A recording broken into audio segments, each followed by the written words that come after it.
So throughout the course of this week, you have been studying love in its various dimensions and various effects. And something that I like to do, would you like to, is this on? Yeah, we're recording. It's going well. Okay. And something that I like to do is to situate ourselves within the Summa Theologiae. Why? Because I think that the Summa Theologiae is a definitive text of Catholic doctrine against which we should judge all of our thoughts and feelings. Not exactly, but I think that St. Thomas is wise, right? So we hail him as the common doctor of the church. And it's not just because he happened to get things right? It's because he expressed them in a way that affords the subsequent tradition a great advantage in its understanding and explication of the faith. So St. Thomas, in the introduction to the Summa Theologiae, says, listen, I've read the theological textbooks of the day.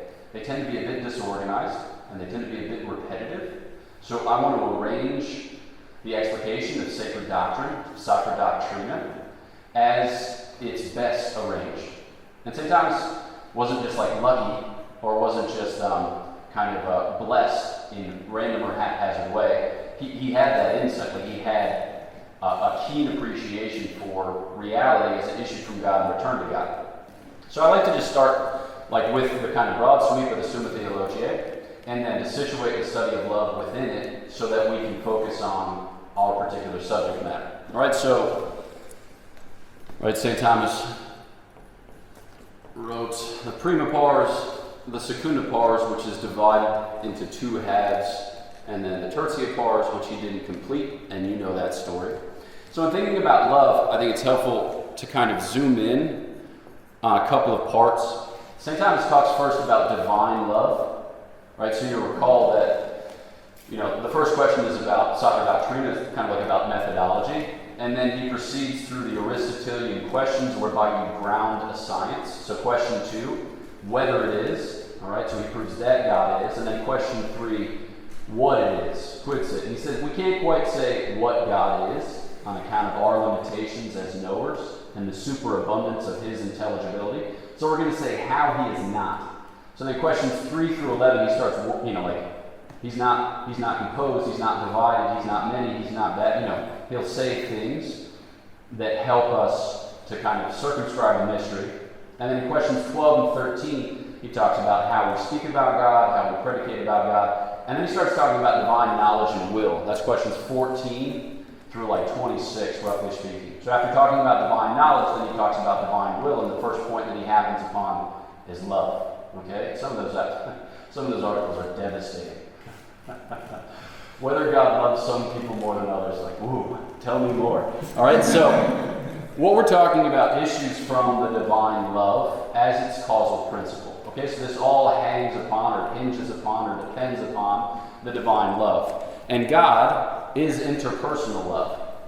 So you'll recall that when he hops over to the Trinity in questions 27 through 43, he'll go through the way in which we understand the distinction of persons. So we'll talk about processions, persons, relations.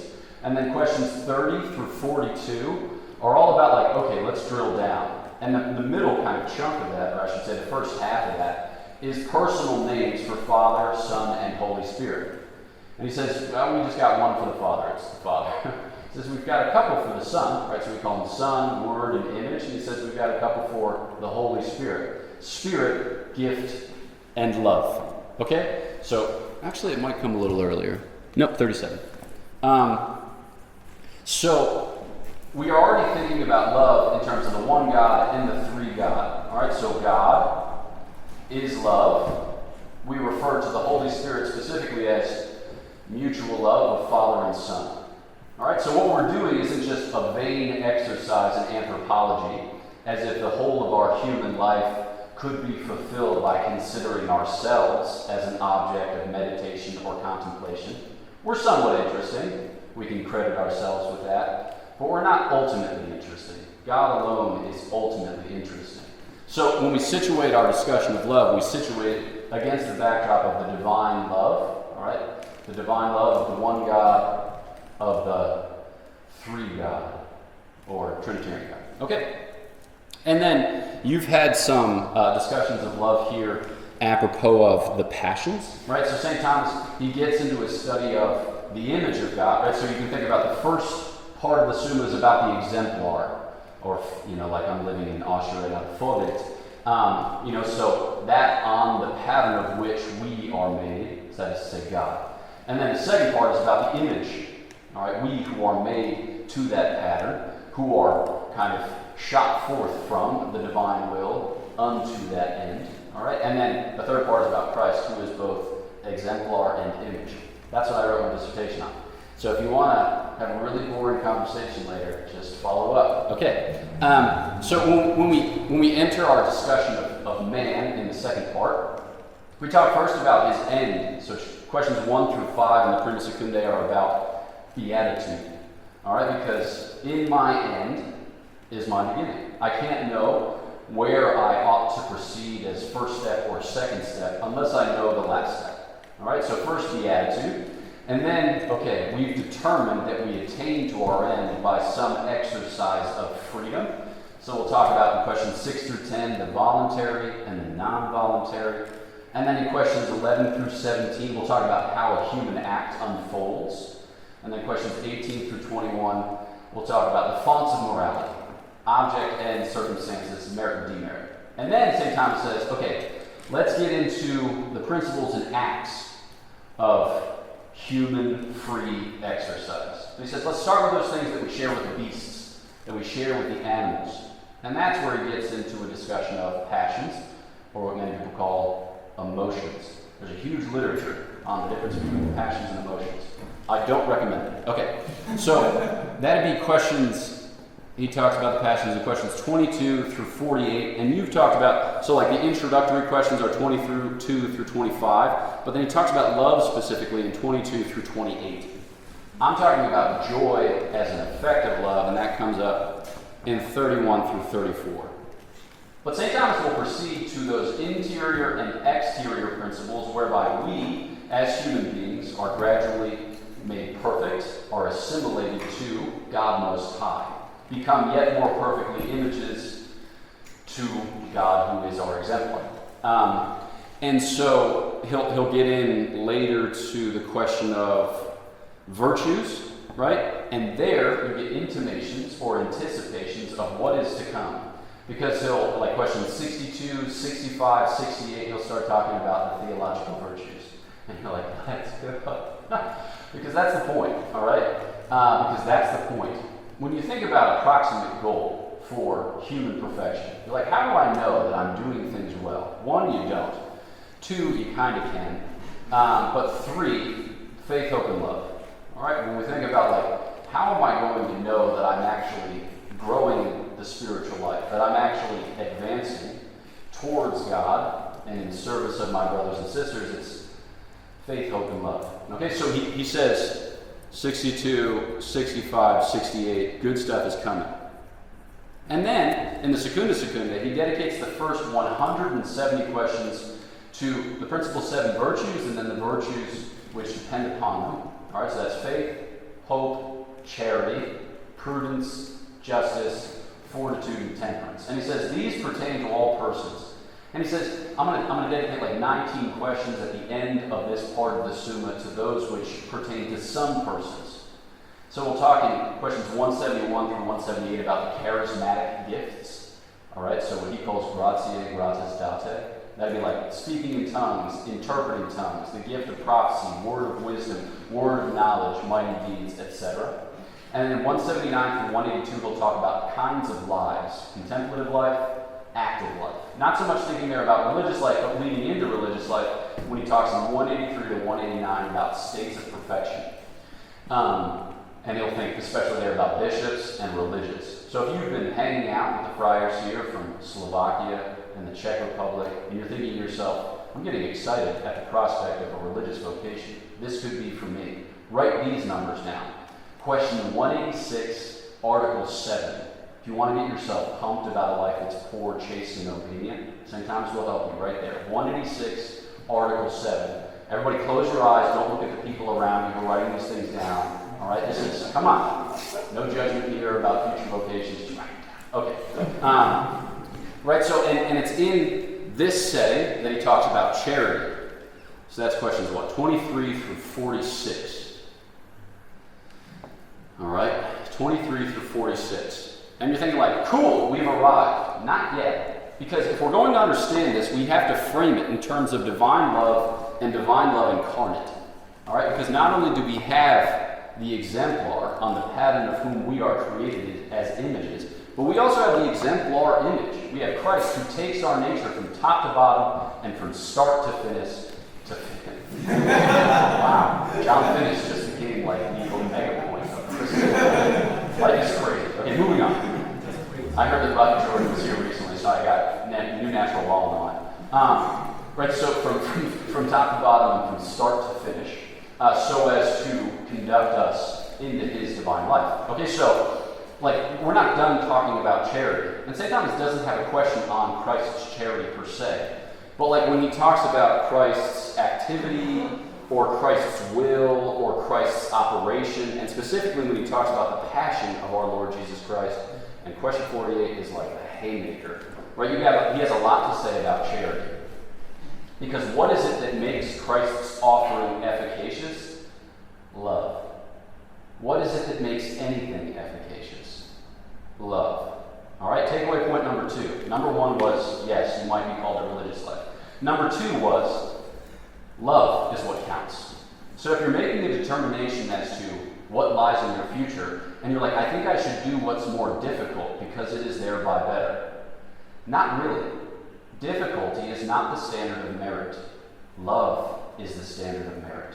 That matters most, which is done with most love. Difficulty can frame an offering of love. I know better that you love me when you have to overcome obstacles or hindrances to show me that love. But they're there just as the frame. What I really want is you and the love that you bear. All right, so what do we get in Christ? We get divine love in human vesture, and it's potent. St. Thomas asked the question, why did Christ die on the cross? He says, well, because it's the most ostensive, terrible, ugly, harrowing, if you know what that word means, crazy way in which to show the depth of his love. Because in showing the depths of his love, he inspires in us, motivates in us, causes in us a response of love. And it's by love that we are saved. Love saves. All right? Okay, so then, now we're in a position to think about, we were already in a position to think about love and joy as an interior effect thereof, but I feel better because until such time as you've gone through the whole Summa Theologia, you can't actually start talking about anything. It's like when somebody asks me, who's your favorite football team? It's like, here's the deal. What you have to understand is that St. Thomas Aquinas was born in 1225 and died in 1274, and that, I don't actually do that, but I should. Actually, I just finished my German class this morning, and I spent the whole class I was just talking about Jesus the whole time. It was awesome. It was like, was denken Sie über dieses Thema von Umweltschutz? It's like, ja, Umweltschutz, das ist sehr cool und interessant, aber was interessiert mich mehr ist Gott. Okay. All right, so when thinking about love, you've heard or you've talked about love in various different forms over the course of the past week. And rather than just introduce more terms in another language which aren't the language of St. Thomas Aquinas, I'll just put his language up here and we can just do one translation rather than several.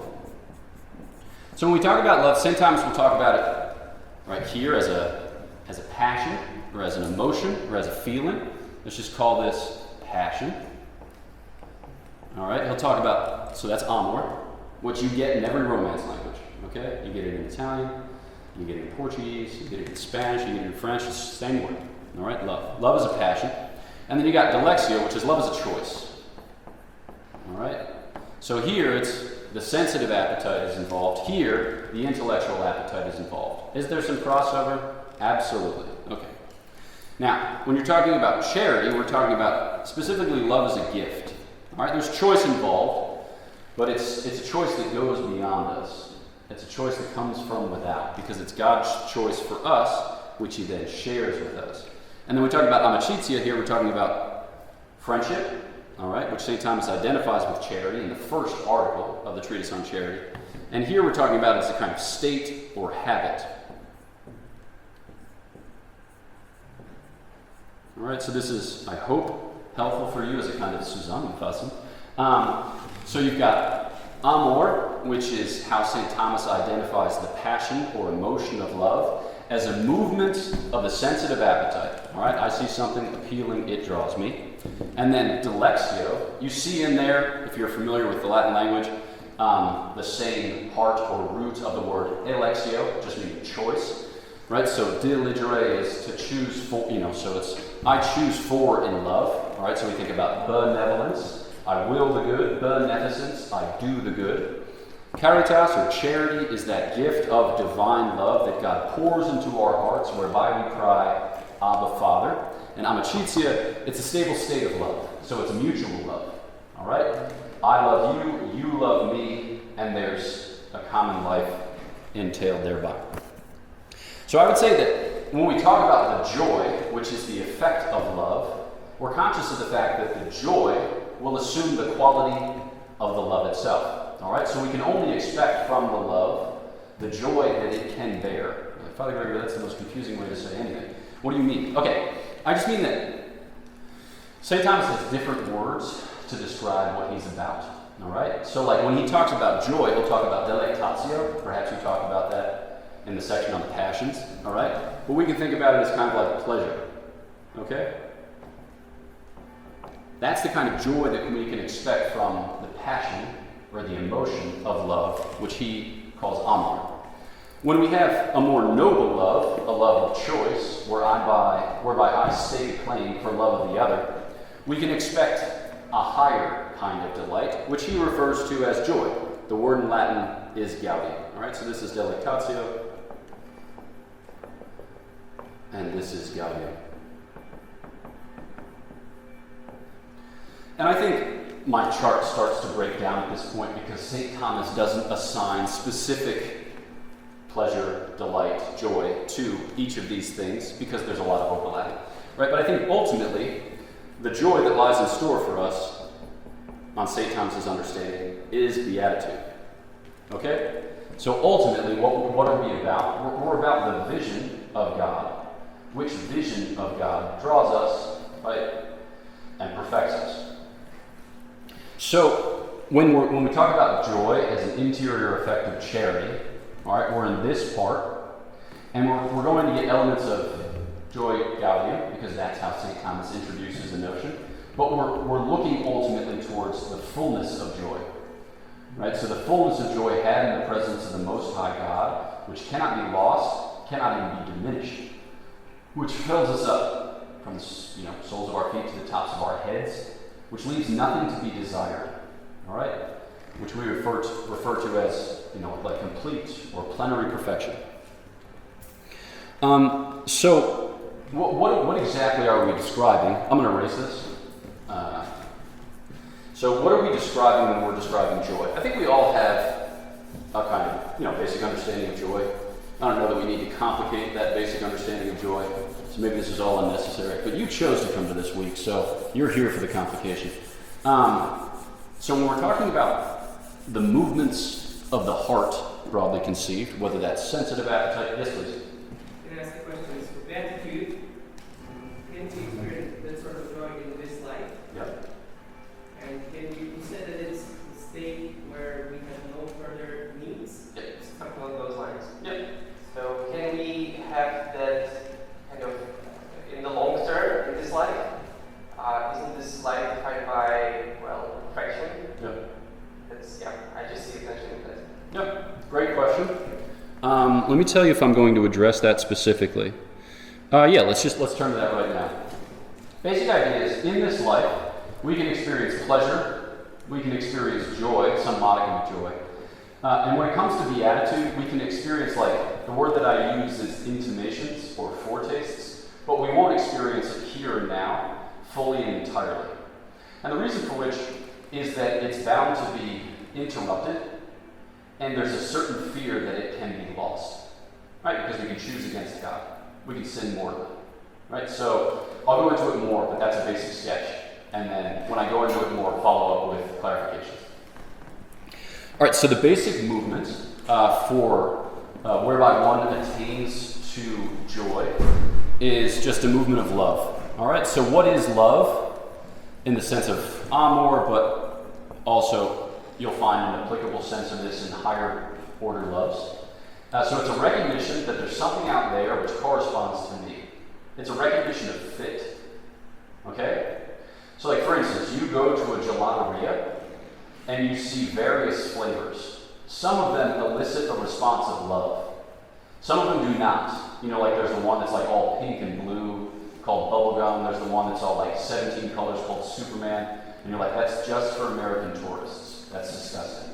Right? So it moves you in no wise. It actually might inspire hatred, but it probably leaves you something like neutral.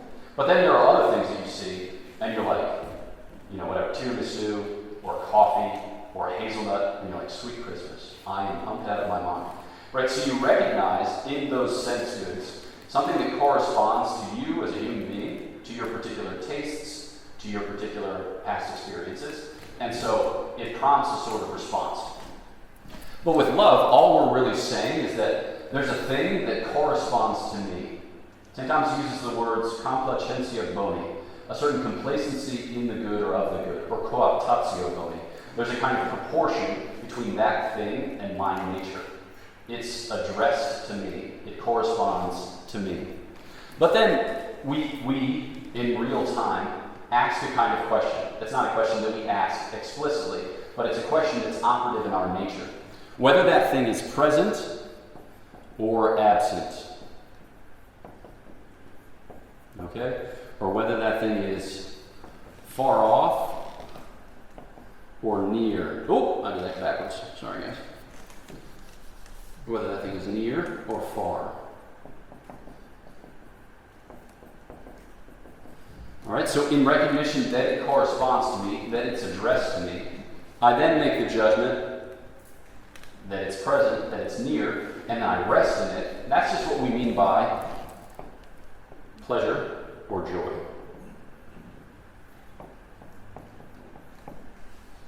All right, but if it's absent or far off, then it gives rise to desire.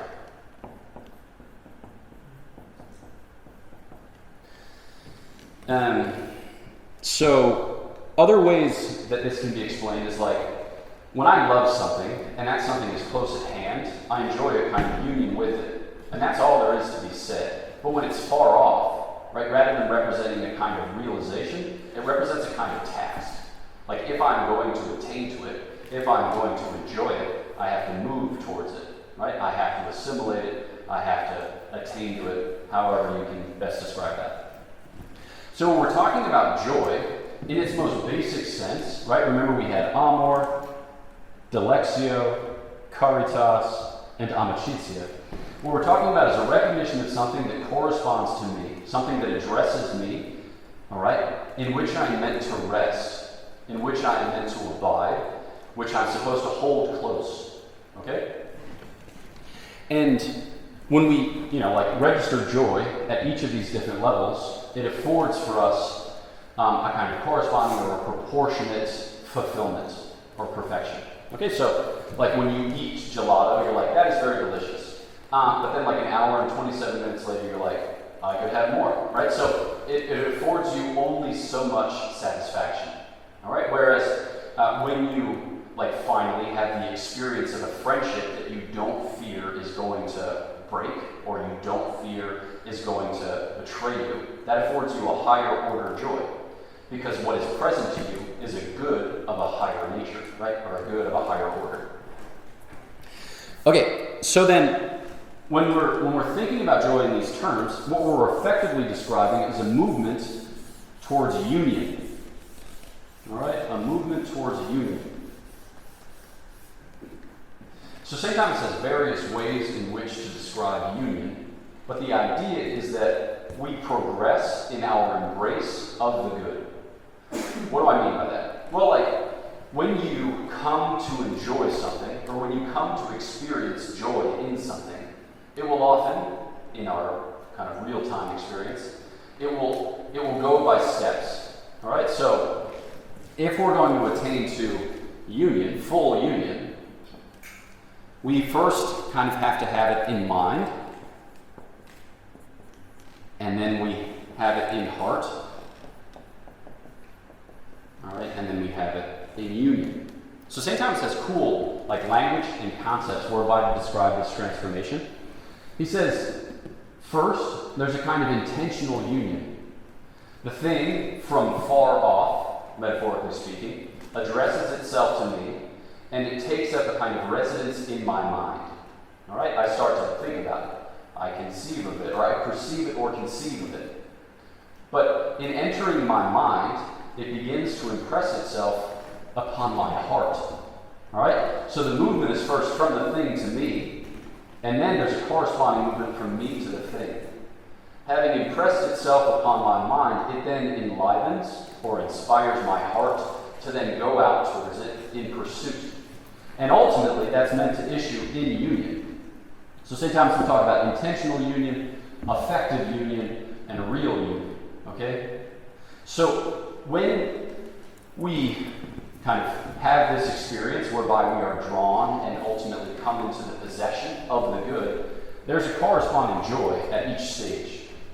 So joy is something that matures in us, which is why you've probably heard people say that as a Christian you should be joyful, and then maybe you've thought to yourself, as I have thought to myself, how am I supposed to be joyful when we live in a vale of tears? In ac lacrimarum vale? Well, it's because we have in mind and are beginning to have in heart what we hope to have in reality in heaven. St. Catherine of Siena says, all the way to heaven is heaven. All right, all the way to heaven is heaven. As Christians, we don't think that all right, you do some difficult things here, and then you hope that heaven will work out. No, it's we have to make the connections between the things that we do here and the heaven for which we hope. It's not I deny myself this, and I deny myself that, and I deny myself the other thing, and then in heaven I'm just going to get it all, right?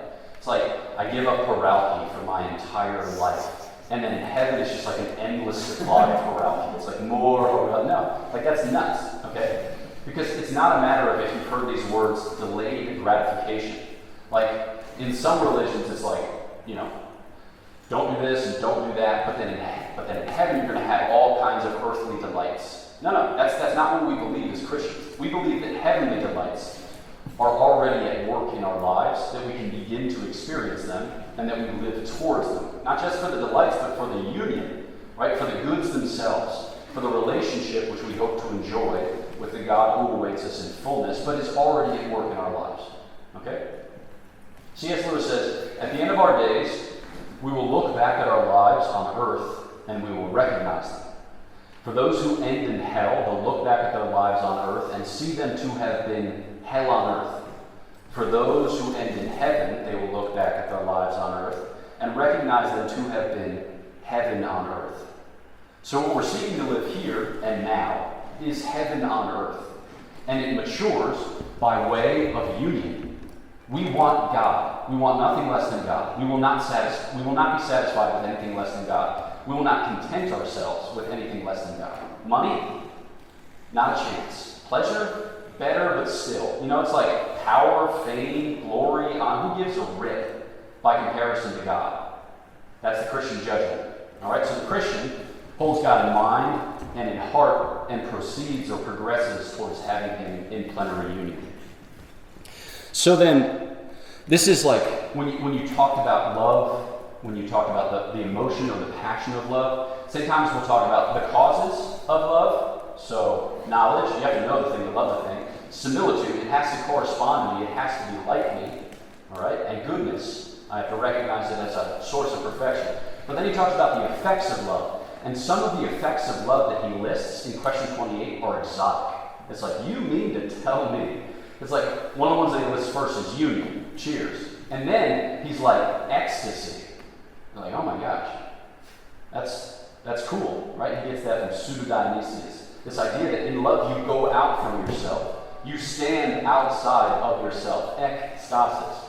And then I'll talk about it begets a mutual indwelling. Because I go out to the beloved and I abide with him or her. And then the beloved returns that love, abides with me. All right? And we abide in each other. There's a mutual indwelling. Because I think on him or her, all right? And I love towards him or her. And he or she thinks towards me and loves unto me. Okay.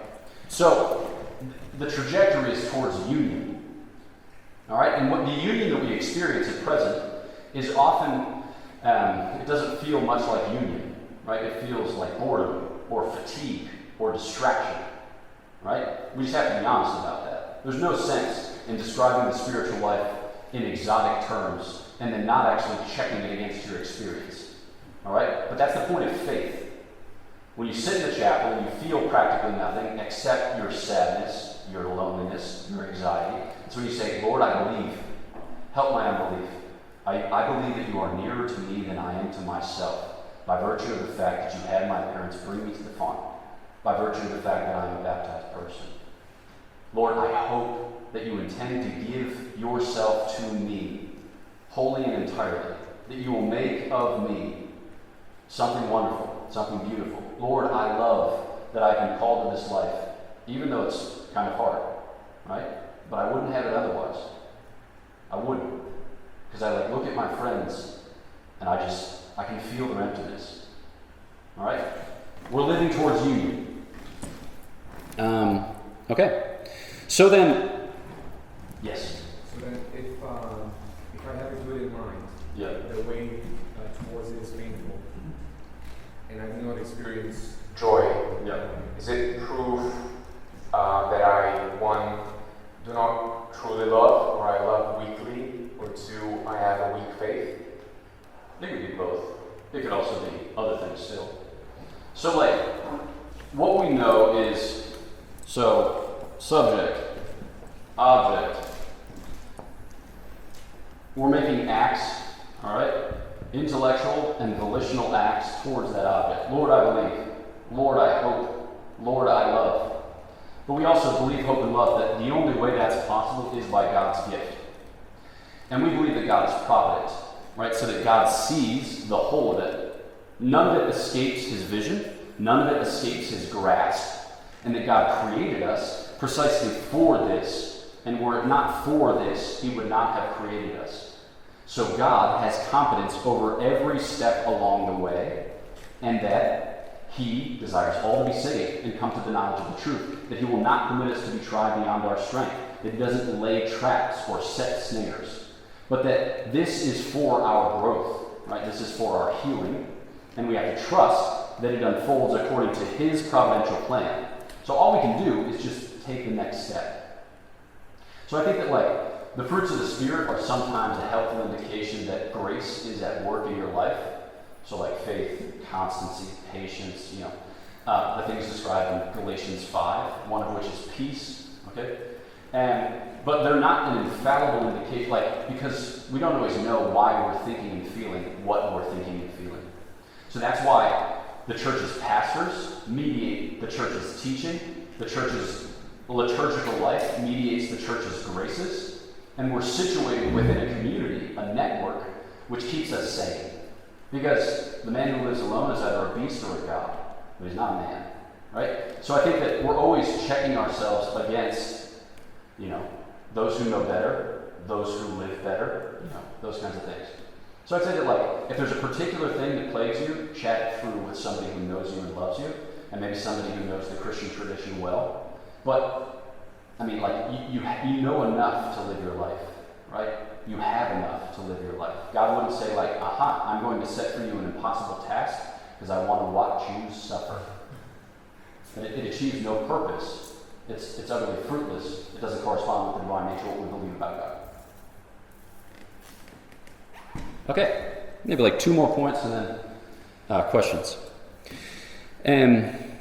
So then, when thinking about our own approach to joy as an interior effect of charity, I think that we bring it into conversation with what you have studied about friendship.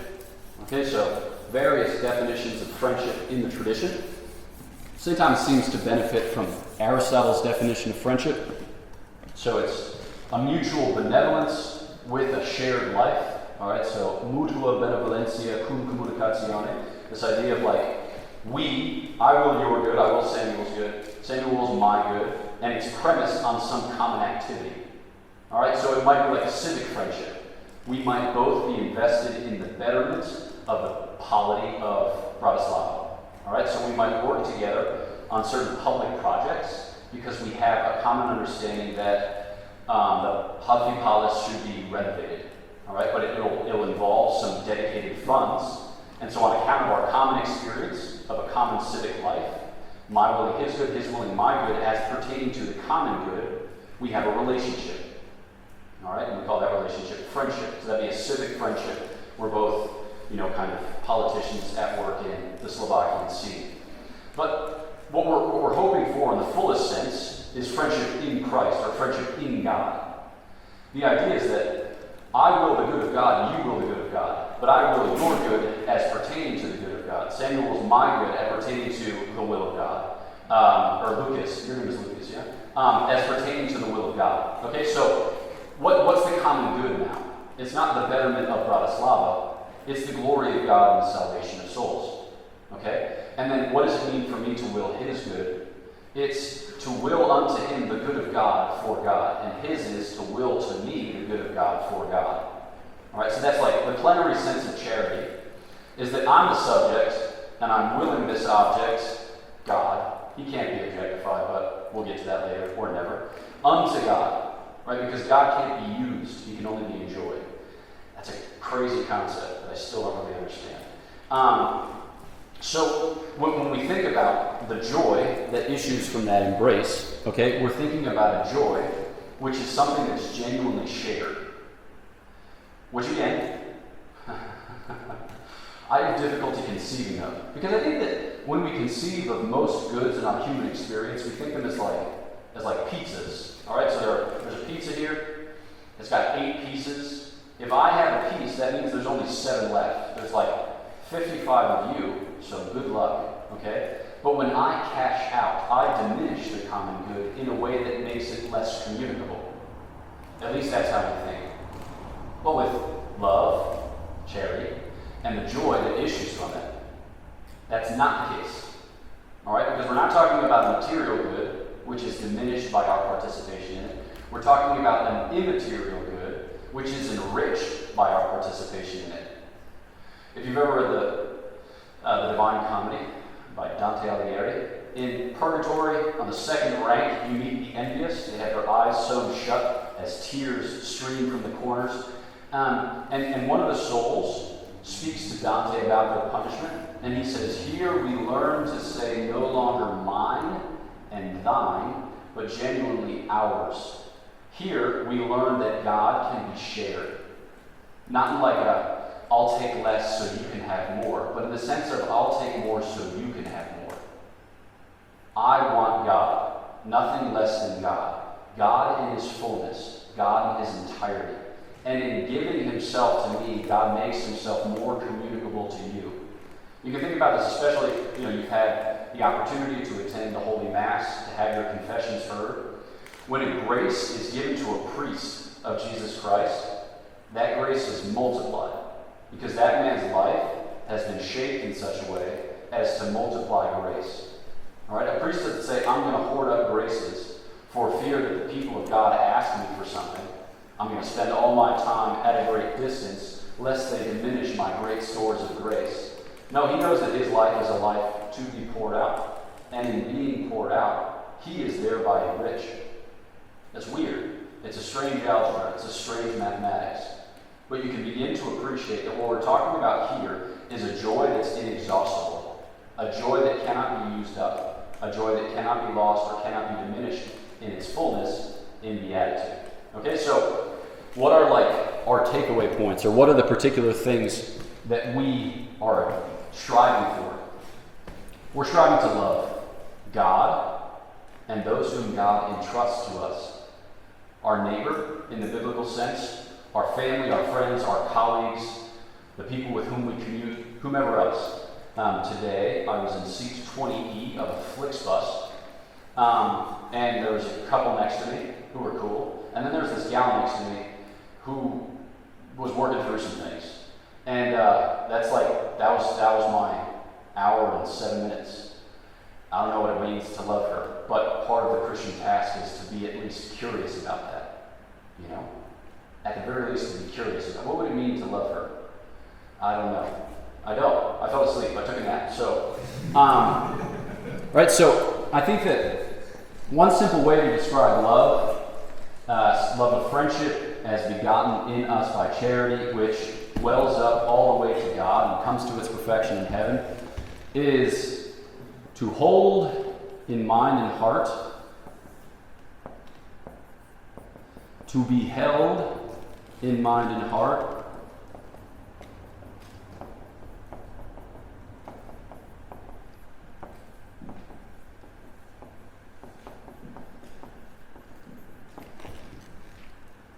to engage in a common life, and ultimately without loss. So I think that when we come before the other, it's like, why does it hurt when your friend forgets your birthday? On the one hand, you're like, I wish they cared more. On the other hand, you're like, I feel kind of whiny for caring. Like I don't know how to express it without sounding whiny. So I'm not going to express it. And instead, I'm just going to distance myself from the other person, so that way I can't be hurt again, because it's very uncomfortable to be hurt. So I won't expect I won't expect anything of anyone, because it's too much of a risk. The Christian life is a risk. The Christian life proposes that you can hold the other in mind and heart, have the other hold you in mind and heart, conduct a kind of common life on the basis of that interest, that curiosity, and that you want it to last forever. There's no other way to have a love that lasts forever. I know none. I also have like pieces of my beard in my mouth, which is very uncomfortable. So when we think about love, we want to hold in mind and heart, to be held in mind and heart in a common life, ultimately without fear of loss. But you can only ever have that in God. Okay? And when we live in this way, one of our experiences, as you've been talking about over the course of this week, is an experience of joy. St. Thomas cites 3 interior effects of charity: joy, peace, and mercy. And then he talks about the exterior effects of charity, and he lists beneficence, alms deeds, and fraternal correction, which you might not expect, but there you have it. So, we've thought about love. We've thought about the joy attendant upon love. In mapping love as we did amor, delexio, caritas, and amicitia, we saw that, or I proposed to you, that with a more noble love comes a more noble joy. And there is no more noble pursuit than the pursuit of God together. There is no more noble pursuit than the pursuit of God together. Because God is the greatest good. He is... I wrote some things down, which sounded especially delightful to me at the time. So, because, like I said, God cannot be used, God can only be enjoyed. But as the highest good, God affords for us the broadest scope or the most noble aspirations of human love. Okay? And even beyond human love. Last point, and then we'll have time for questions. So, when we talk about the joy realized in charity, when we talk about the joy that's realized in divine friendship, we're talking about loving God for God's sake, but also genuinely willing, genuinely desiring our participation in that. Sometimes we think about love as if the choices were altruism, I do everything good for the other and nothing good for myself, or egotism, I do everything good for myself and nothing good for the other. That's not the case. All right? You can't but be yourself. And in loving, you can't but love except as yourself. So in willing the good of God, you will your participation in God. You will your share of God. You want to experience the delight that issues from the love of God, because that's how it works, because that's how God set it up. So, I will God for God's sake. But in willing that, it's me who's willing. I don't deny the subject. I don't take myself out of the equation. I am content and even I'm excited at the prospect of partaking in the love which issues from the Most High God. So I will God for God, I will myself for God, but I also will God for myself. I will to enjoy Him. I will to experience pleasure, joy, delight, ultimately beatitude. And what we find is that in charity, on account of this, the delight is beyond anything else, right? So the joy is beyond anything else. Because in divine friendship, right, we describe friendship as I will your good, you will my good, and it's premised on a common life. In our friendship with the Most High God, I will his good, he wills my good, and the common life on which it's premised is his. All right, so there's a way in which, like, the friend increases your capacity for human experience, in the sense that, like, we talk about the friend as another self. All right, we were as it was, one soul and two bodies. You'll hear that St. Augustine cites that in the Confessions when he laments the loss of his unnamed friend from Tagaste. But when we have divine friendship, our capacity for love and for its enjoyment is increased because we attain to or we touch upon the very capacity of God. And so too, our fulfillment or our actualization or our enjoyment is also increased in the same proportion because we have God who is, who corresponds to every human aspiration and to every human need. And then we have it with a greater stability, right? We have it with a greater fixity because we have it in Him. All right? He who watches over Israel slumbers not nor sleeps. All right? He is unmoved. He is unchanged. He is unshaken. So when we talk about like the joy that is attendant upon or that follows from Christian charity, we're talking about a joy of a higher order. We're talking about a joy that we can experience at present.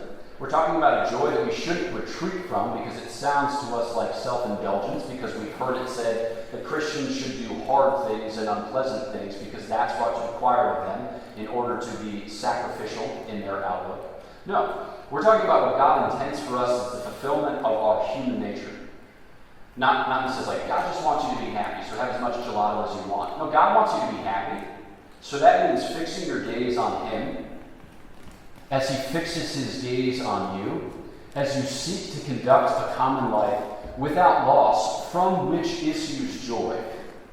The point is, you're interested in God because God is interested in you, and He gives you Himself as the basis of a relationship which He intends to perfect all the way into heaven. And that begets joy. That brings love. And that need not embarrass us. Right? That need not cause us to retreat from the prospect of genuine delight, because it's the very thing for which we as human beings are made, having realized the proper end. Okay, so that's just a little introduction then to joy as an effect of Christian charity. But if you have any questions, I'm delighted to entertain them.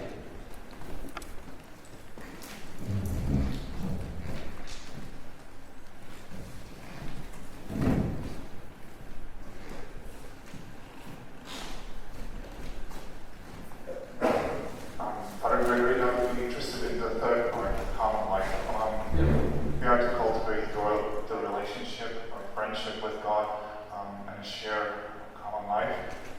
How does one do that with a material being? What does it mean to share common life with God? Great. So, like I said at the beginning, it hinges primarily on faith, hope, and love. Because by the activities of those three virtues, we actually attain to God. All right? By faith, we attain to God as first truth speaking. By hope, we attain to God as divine beatitude promising. This is somewhat inexact language. And by charity, we attain to God as beloved friend bestowing. All right? So the point is to get God. All right? Our common life is founded on God because that's the only sufficiently firm soil to build forever. All right? When we talk about the other virtues, we're talking about things which help us to address obstacles or hindrances primarily. So like temperance, it's like, I have poorly regulated appetites. I'll probably go back to my room, I'll wash my hands, and then I'll eat 4 straight pierogies. Right? But then I'll feel silly, embarrassed, perhaps a little bit grumble-tummied, and then I won't be as present in conversation for the next 2 hours. If I only had the virtue of temperance, I could have addressed that obstacle before it even, tripped me up. So temperance and fortitude would be classic examples. It's a little bit different with justice and prudence, but the idea is that theological virtues get you God, and the other virtues kind of get you humanity or address obstacles to humanity. All right, so the common life is God's life. And God bestows His divine life in grace, virtues, gifts of the Holy Spirit so that we can attain to Him, so that we can actually commune with Him.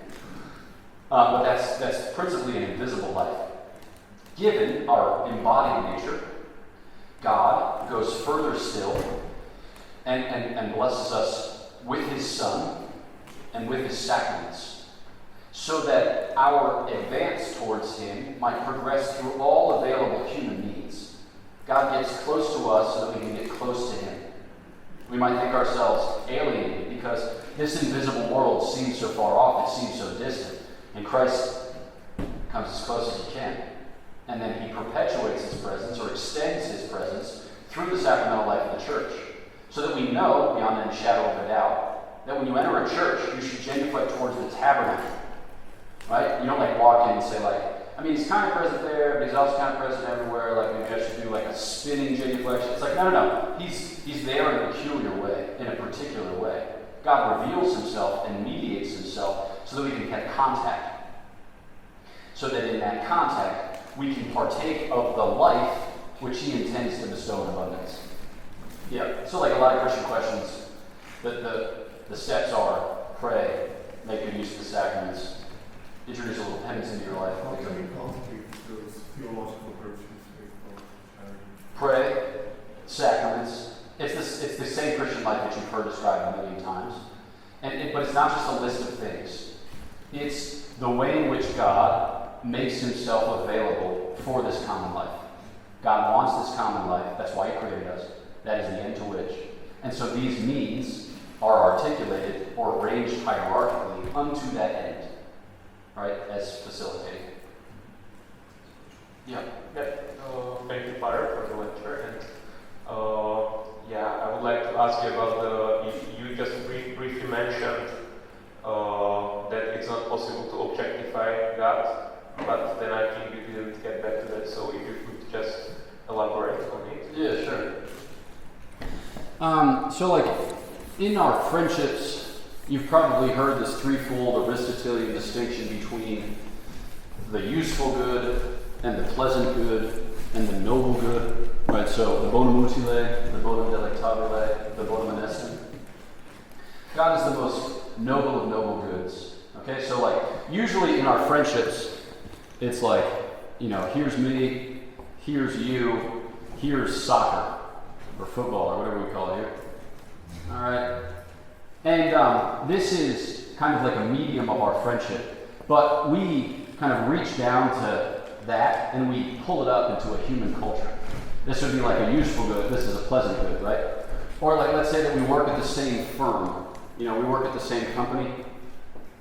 We make very delicious donuts, okay, because that's an easy thing to draw. Our common interest in the product and the advancement of our firm introduces this into a human culture. We're building up a human culture, but the medium of exchange is something useful or something pleasant. Okay? With God, the trajectory of the relationship is different. Right? Because we don't pull Him up into a human culture. He pulls us up into a divine culture. So it's usually donut life or soccer life. But when our lives are premised on divine friendship, then it's not I'm giving you this and you're giving me. It's that we're both being welcomed into something which transcends us. So it's God can't really be used. For instance, if I were to say to myself, there's a big market for Catholic teaching and preaching, and people are willing to pay top dollar. That's why I came here, actually. Father Samuel offered me, what is the name of your church? Do you use euros? Okay. Yeah, Czech crowns. He offered me 7 Czech crowns.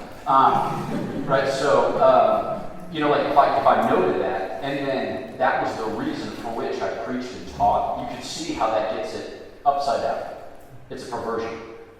All right? So in this, what I mean is like God will not, he just can't be objectified. We can make efforts at it, but he's too strong. He resists our efforts. Like we come up against him, smash up against his solidity and find ourselves weak by comparison. So I think any effort to objectify God will always redound to us as subjects, as a revelation of our own like weakness, emptiness, silliness, whatever else. Yeah.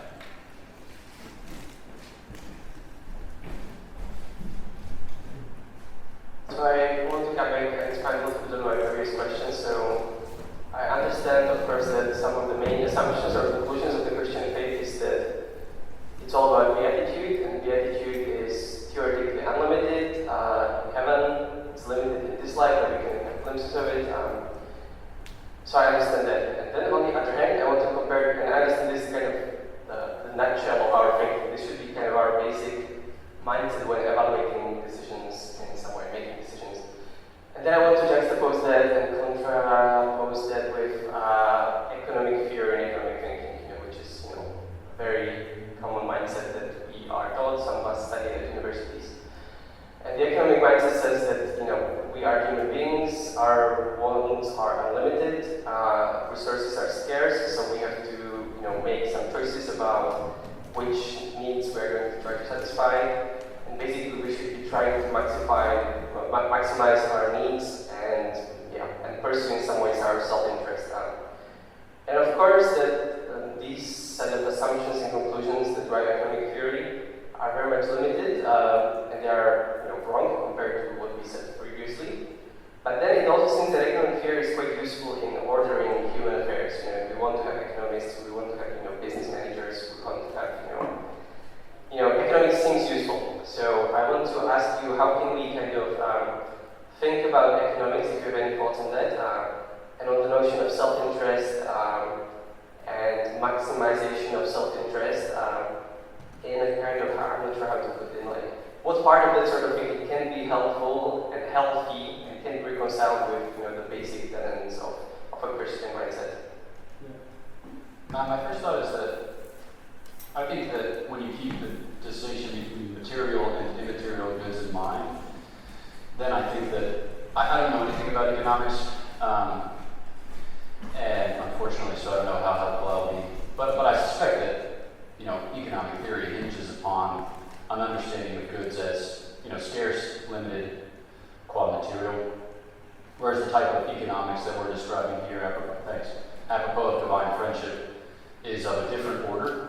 And I think that maybe part of it is to keep economics in fruitful conversation with politics, because it strikes me that politics is a higher science. So politics and ethics, depending on how you see the orientation of those two sciences, because politics can envision goods which transcend the material order without even talking about God. So you think about you think about our experience of the Olympics. So I don't know if there are particular Czech and Slovak athletes that you're very excited about. So let's say there are how many people in Slovakia? 5 million? Okay. So let's say that there's a Slovak who wins, a swimming competition, and the whole nation shares in that joy. All right, because there's something beautiful about that. I was living in Switzerland for 3 years up until recently, and there's this skier who came from the region where I was studying in Letní, and she started skiing on this little slope called Ladera, which is like 25 minutes from where I lived. And after she won an Olympic medal, they had a day at the ski slope where if you entered and just said "Merci Mathilde," you got free entry. All right, so cool, beautiful. But you could sense that the people from the region were excited, and that there was a kind of civic spirit that grew up out of that.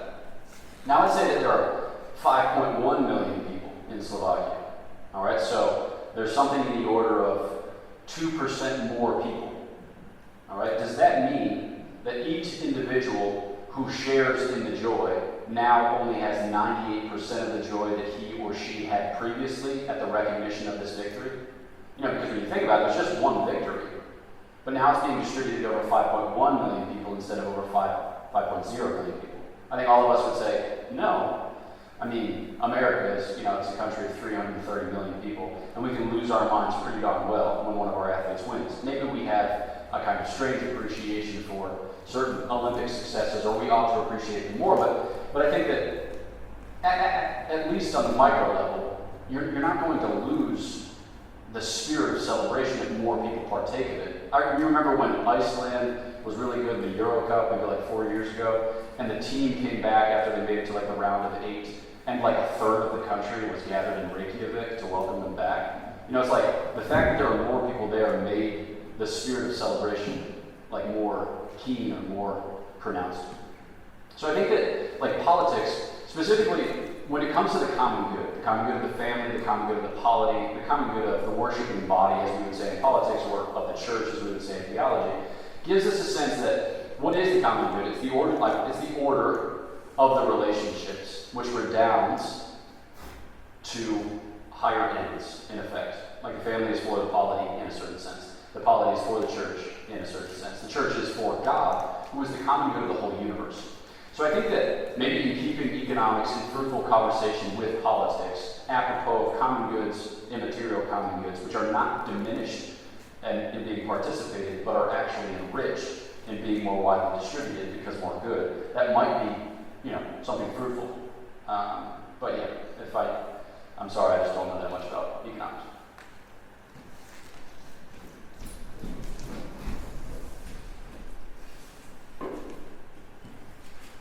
Gregory, why is it that we cannot or should not sacrifice our eternal life for a friend's eternal life?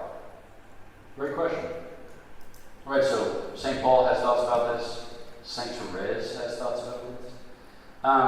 In the sense that, like, if I could spare someone a sin which would distance him from God, then perhaps I ought to incur sin.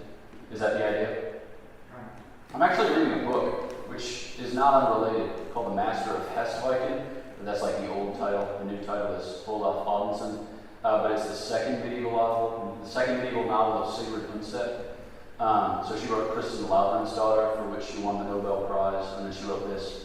This book is devastating. If you've ever read Kristen Loughran's Daughter, you're like, that's got to be the saddest book I've ever read. This book makes it look like a rom-com. It's incredible. It's just like sad, and sadder.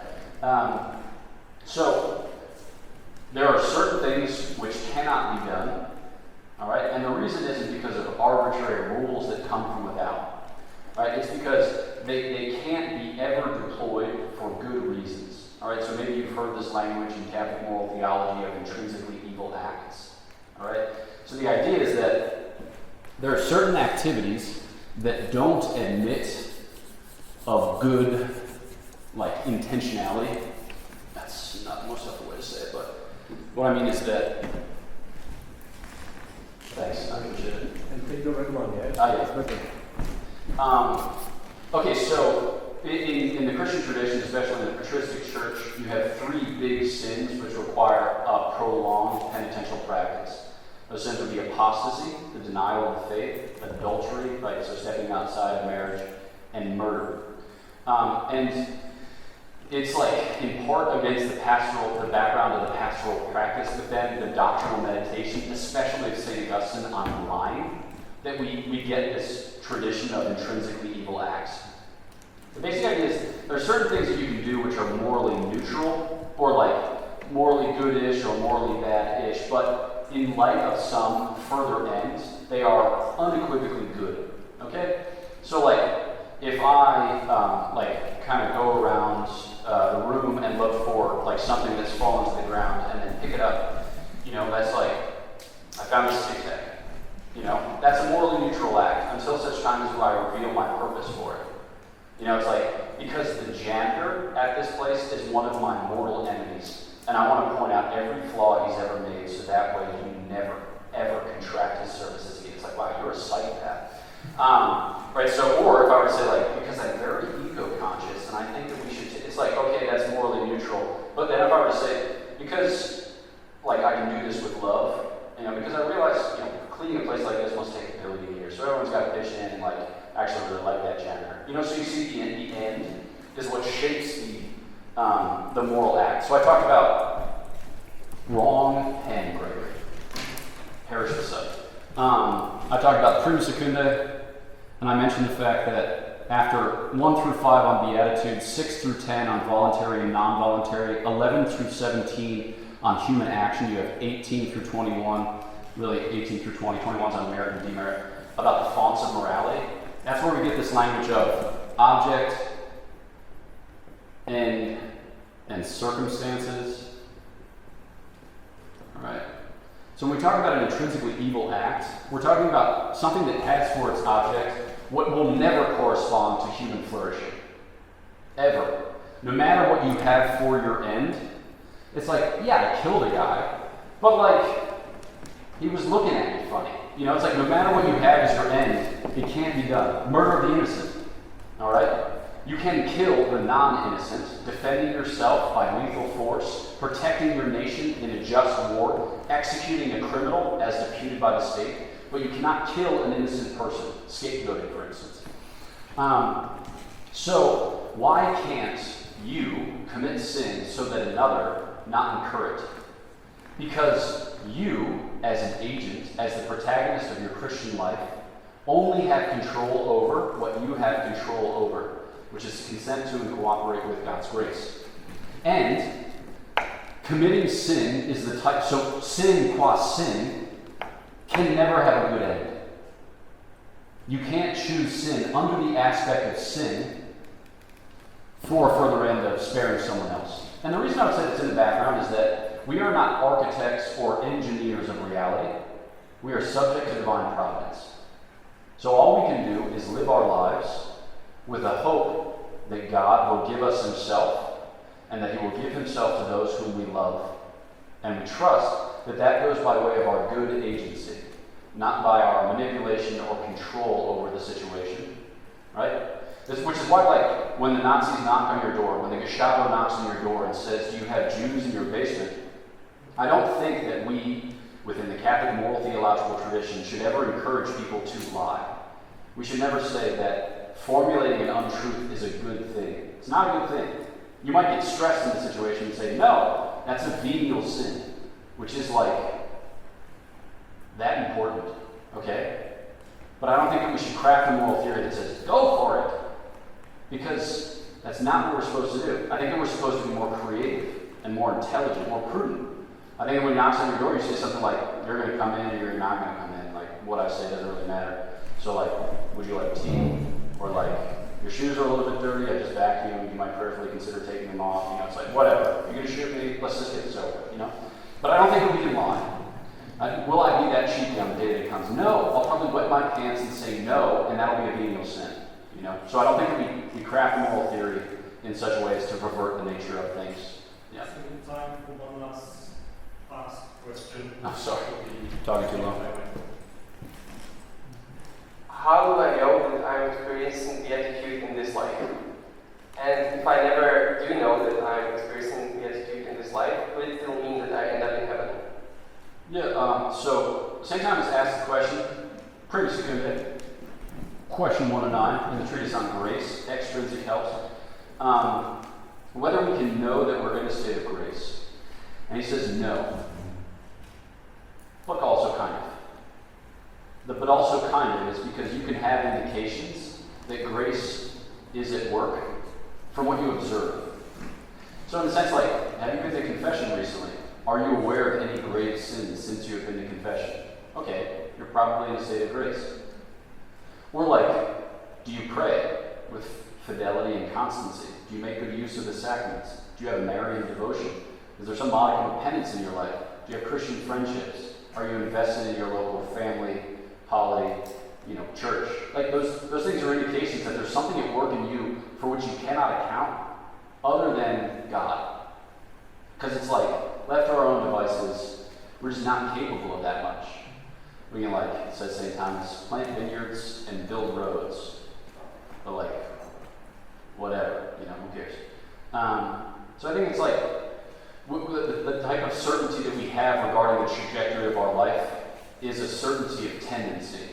All right, so by hope, hope is downstream of faith. By faith, I know with certainty that God is who he says he is. By hope, I tend with a moral certainty, with a certainty of tendency, towards that which has been revealed in faith.